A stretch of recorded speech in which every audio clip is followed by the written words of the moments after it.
أعوذ بالله من الشيطان الرجيم. بسم الله الرحمن الرحيم. قال ألم أقل لك إنك لن تستطيع معي صبرا. قال إن سألتك عن شيء بعدها فلا تصاحبني قد بلغت من لدني عذرا. فانطلقا حتى إذا أتيا أهل قرية استطعما أهلها فأبوا أن يضيفوهما فوجدا فيها جدارا يريد أن ينقض فأقامه. قال لو شئت لاتخذت عليه أجرا. قال هذا فراق بيني وبينك سأنبئك بتأويل ما لم تستطع عليه صبرا. أما السفينة فكانت لمساكين يعملون في البحر فأردت أن أعيبها وكان وراءهم ملك يأخذ كل سفينة غصبا. وأما الغلام فكان أبواه مؤمنين فخشينا أن يرهقهما طغيانا وكفرا فأردنا أن يبدلهما ربهما خيرا منه زكاة وأقرب رحما. وأما الجدار فكان لغلامين يتيمين في المدينة وكان تحته كنز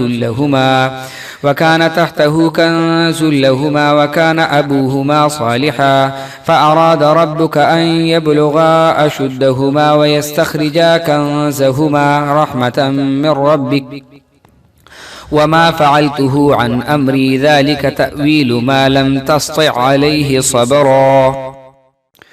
ويسألونك عن ذي القرنين قل سأتلو عليكم منه ذكرا. إنا مكنا له في الأرض وآتيناه من كل شيء سببا فأتبع سببا حتى إذا بلغ مغرب الشمس وجدها تغرب في عين حمية ووجد عندها قوما.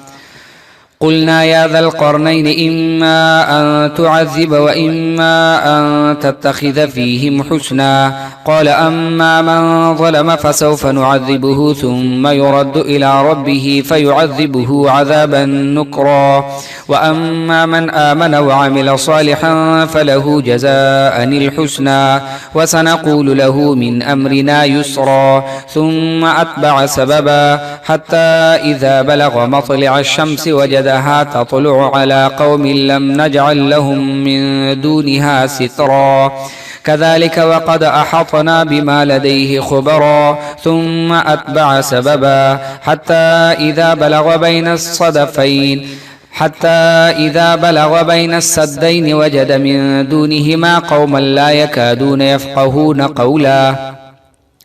قالوا يا ذا القرنين إن يأجوج ومأجوج مفسدون في الأرض فهل نجعل لك خرجا على أن نجعل بيننا وبينهم سدا. قال ما مكنني فيه ربي خير فأعينوني بقوة واجعل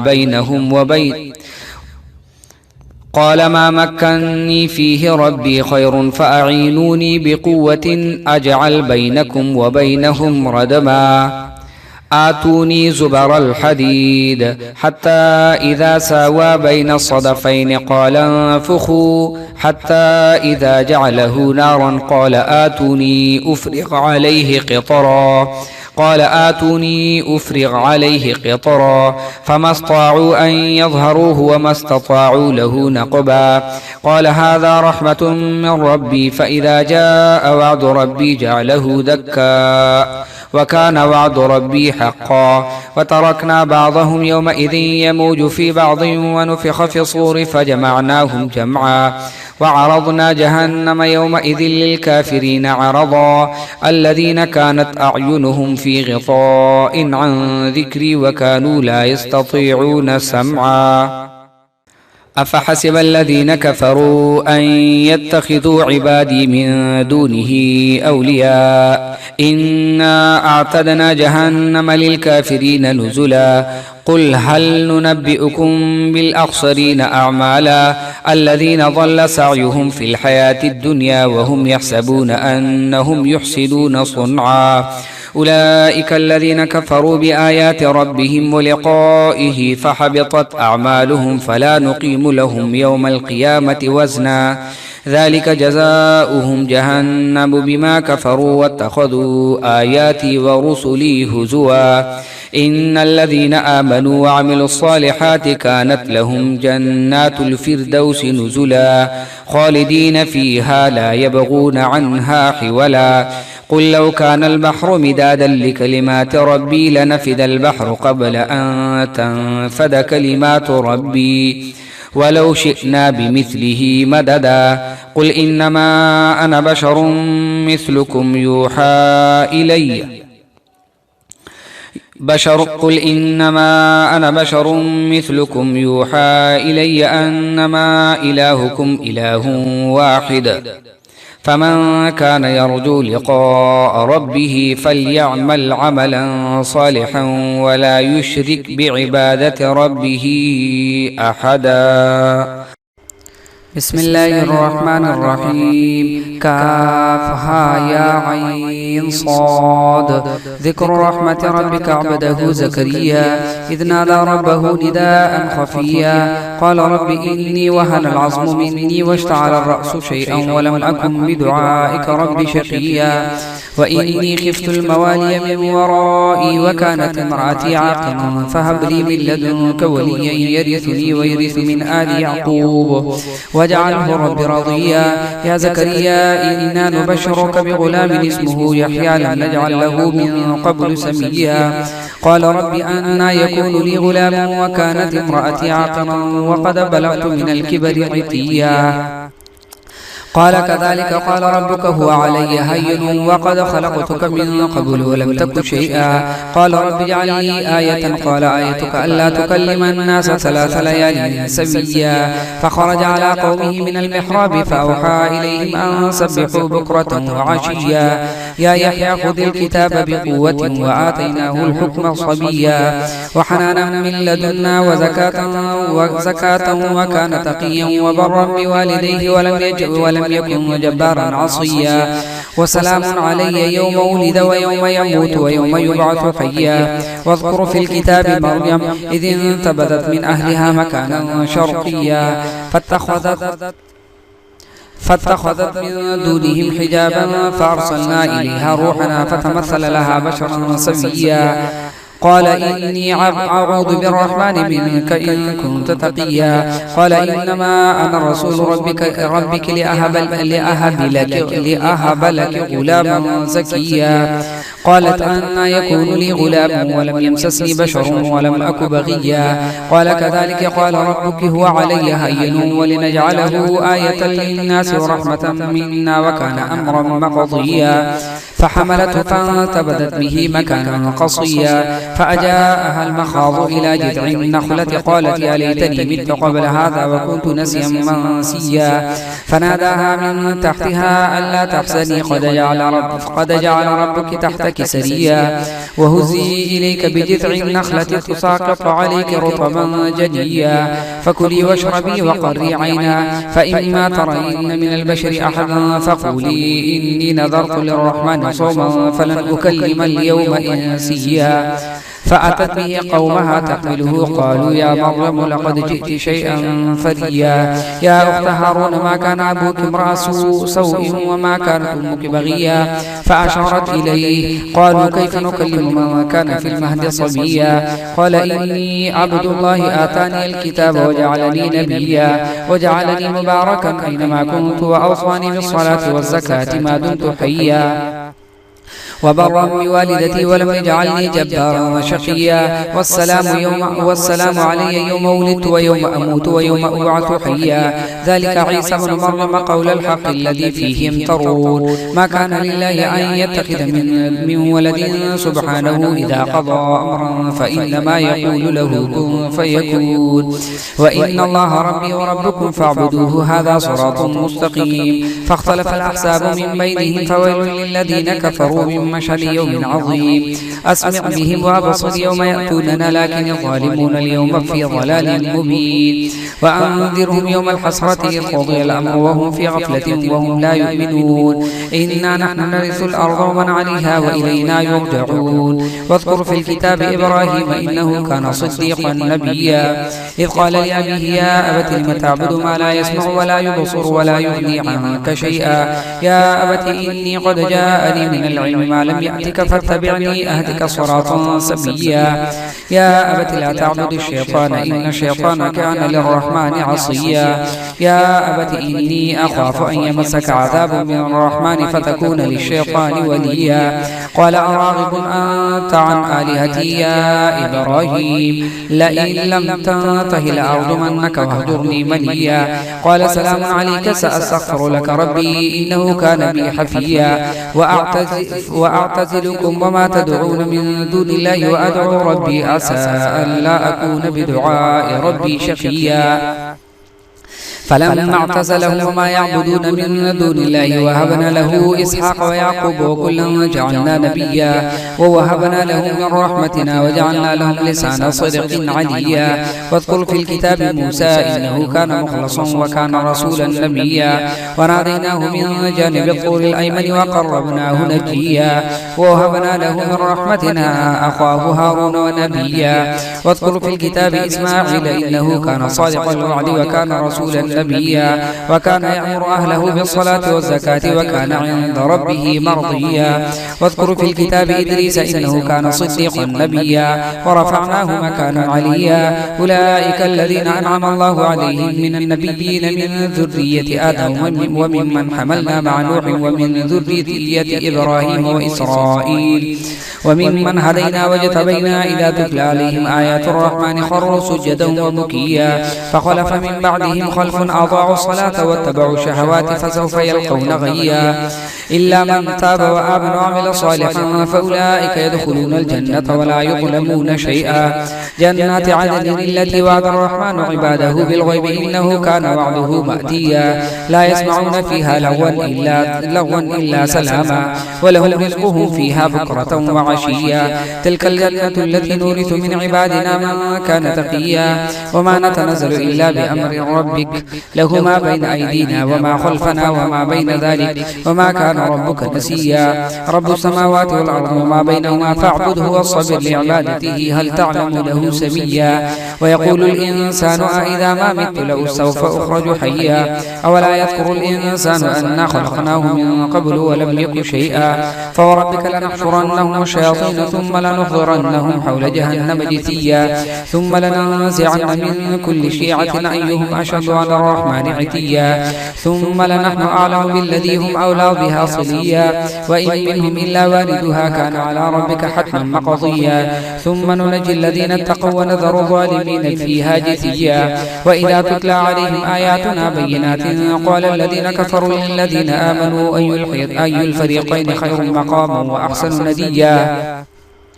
وكم أهلكنا قبلهم من قرن هم أحسن أثاثا ورئيا قل من كان في الضلالة فليمدد له الرحمن مدا حتى إذا رأوا ما يوعدون إما العذاب وإما الساعة فسيعلمون من أصحاب من هو أشر مكانا وأضعف جندا ويزيد الله الذين اهتدوا هدى والباقيات الصالحات خير عند ربك ثوابا وخير مردا أفرأيت الذي كفر بآياتنا وقال لأوتين مالا وولدا أطلع الغيب أم اتخذ عند الرحمن عهدا كلا سنكتب ما يقول ونمد له من العذاب مدا ونرثه ما يقول ويأتينا فردا واتخذوا من دون الله آلهة ليكونوا لهم عزا كلا سيكفرون بعبادتهم ويقولون عليهم ضدا ألم تر أنا أرسلنا الشياطين على الرحمن على الكافرين تؤزهم أزا فلا تعجل عليهم إنما نعد لهم عدا ويوم نحشر المتقين إلى الرحمن وفدا ونسوق المجرمين إلى جهنم وردا لا يملكون الشفاعة إلا من اتخذ اتخذ عند الرحمن عهدا وقالوا اتخذ الرحمن ولدا ولقد جئتم شيئا إدا تكاد السماوات يتفطرن منه وتنشق الأرض وتخر الجبال هدا أن دعوا هنالك للرحمن ولدا وما ينبغي للرحمن أن يتخذ ولدا إن كل من في السماوات والأرض إلا آتي الرحمن عبدا لقد أحصاهم وعدهم عدا وكلهم آتيه يوم القيامة فردا إن الذين آمنوا وعملوا الصالحات سيجعل لهم الرحمن ودا فإنما يسرناه بلسانك لتبشر به المتقين وتنذر به قوما لدا وكما أهلكنا قبلهم من قرن هل تحس منهم من أحد أو تسمع لهم ركزا بسم الله الرحمن الرحيم طه ما أنزلنا عليك القرآن لتشقى إلا تذكرة لمن يخشى تنزيلا ممن خلق الأرض خلق السماوات والأرض تنزيلا ممن خلق الأرض والسماوات العلى الرحمن على العرش استوى له ما في السماوات وما في الأرض وما بينهما وما تحت الثرى وإن تجهر بالقول فإنه يعلم السر وأخفى الله لا إله إلا هو له الأسماء الحسنى وهل أتاك حديث موسى إذ رأى نارا فقال لأهلهم كثوا إني آنست نارا لعلي آتيكم منها بقبس أو أجد على النار هدى فلما أتاها نودي يا موسى إني أنا ربك فاخلع عليك إنك بالوادي المقدس طوى وأنا اخترتك فاستمع لما يوحى إنني أنا الله لا إله إلا أنا فاعبدني وأقم الصلاة لذكري إن الساعة آتية أكاد أخفيها لتجزى كل نفس بما تسعى فلا يصدنك عنها من لا يؤمن بها واتبع هواه فترضى وما تلك بيمينك يا موسى قال هي عصاي أتوكأ عليها وأهش بها على غنمي ولي فيها مآرب أخرى قال ألقها يا موسى فألقاها فإذا هي حية تسعى قال خذها ولا تخف سنعيدها سيرتها الأولى واضم يدك إلى جناحك تخرج بيضاء من غير سوء آية أخرى لنريك من آياتنا الكبرى اذهب إلى فرعون إنه طغى قال رب اشرح لي صدري ويسر لي أمري واحلل عقدة من لساني يفقهوا قولي واجعل لي وزيرا من أهلي هارون أخي اشدد به أزري وأشرك في أمري كي نسبحك كثيرا ونذكرك كثيرا إنك كنت بنا بصيرا قال قد أوتيت سؤلك يا موسى ولقد مننا عليك مرة أخرى إذ أوحينا إلى أمك ما يوحى أن اقذفيه في التابوت فاقذفيه في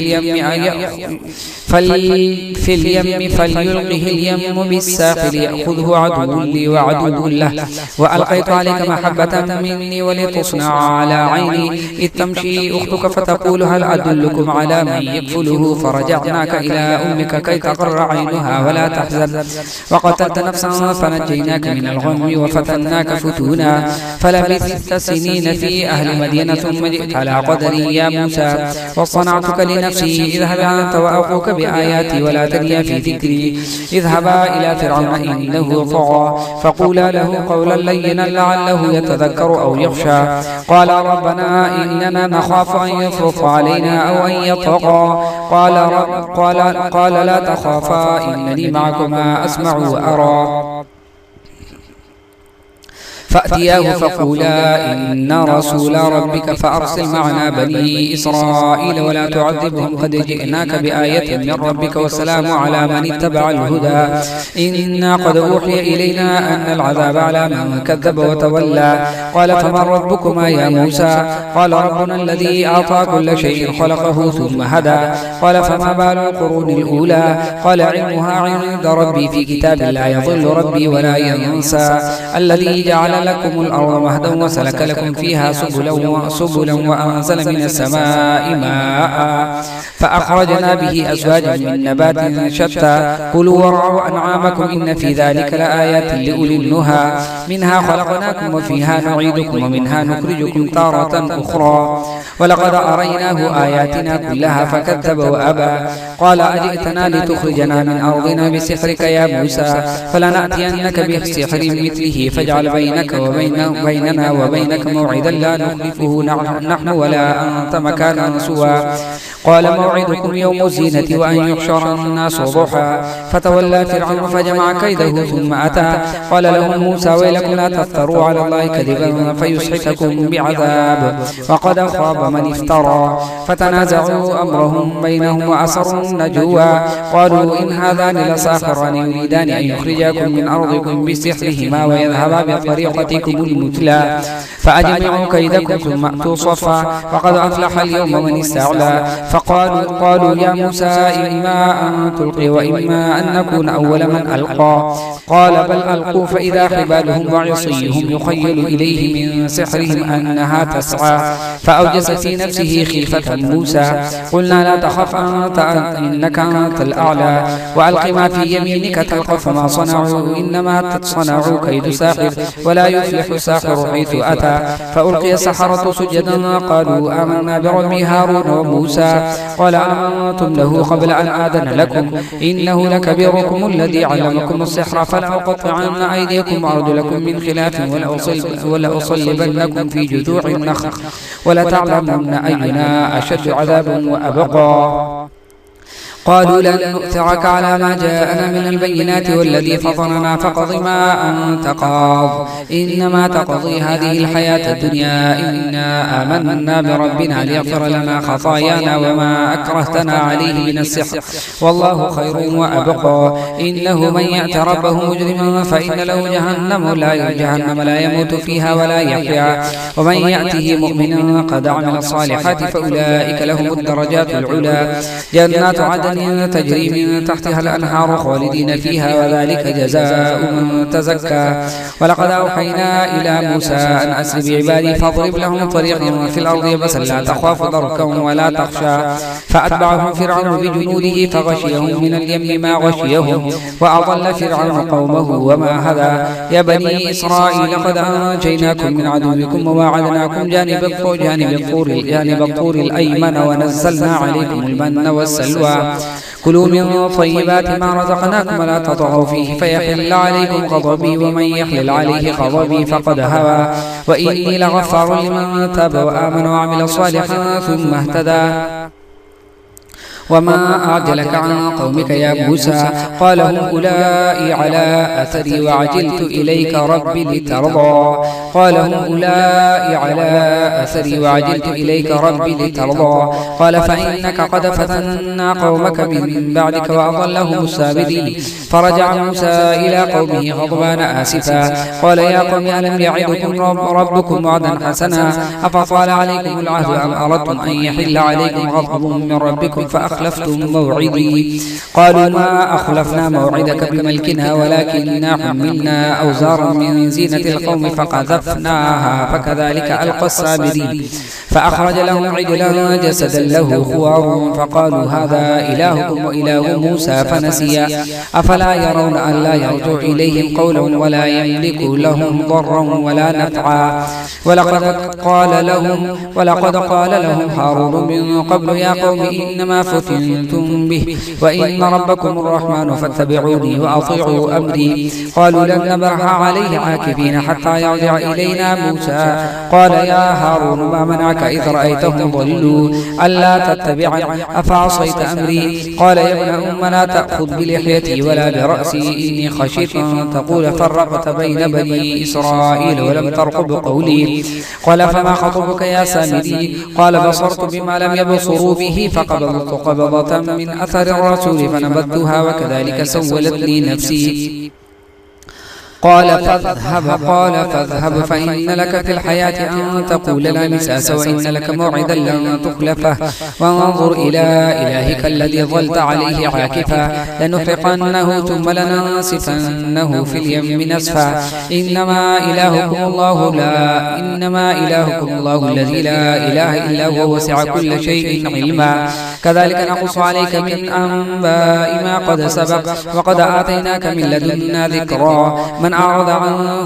من أعرض عنه فإنه يحمل يوم القيامة وزرا خالدين فيه وساء لهم يوم القيامة حملا يوم ينفخ في الصور ونحشر المجرمين يومئذ زرقا يتخافتون بينهم إن لبثتم إلا عشرا نحن أعلم بما يقولون إذ يقول أمثلهم طريقة إن لبثتم إلا يوما ويسألونك عن الجبال فقل ينسفها ربي نسفا فيذرها قاعا صفصفا لا ترى فيها عوجا ولا أمتا يومئذ يتبعون الداعي لا عوج له وخشعت الأصوات للرحمن فلا تسمع إلا همسا يومئذ لا تنفع الشفاعة إلا من أذن له الرحمن ورضي له قولا يعلم ما بين أيديهم وما خلفهم ولا يحيطون به علما وعنت الوجوه للحي القيوم وقد خاب من حمل ظلما ومن يعمل من الصالحات وهو مؤمن فلا يخاف ظلما ولا هضما وكذلك أنزلناه قرآنا عربيا وصرفنا فيه من الوعيد لعلهم يتقون أو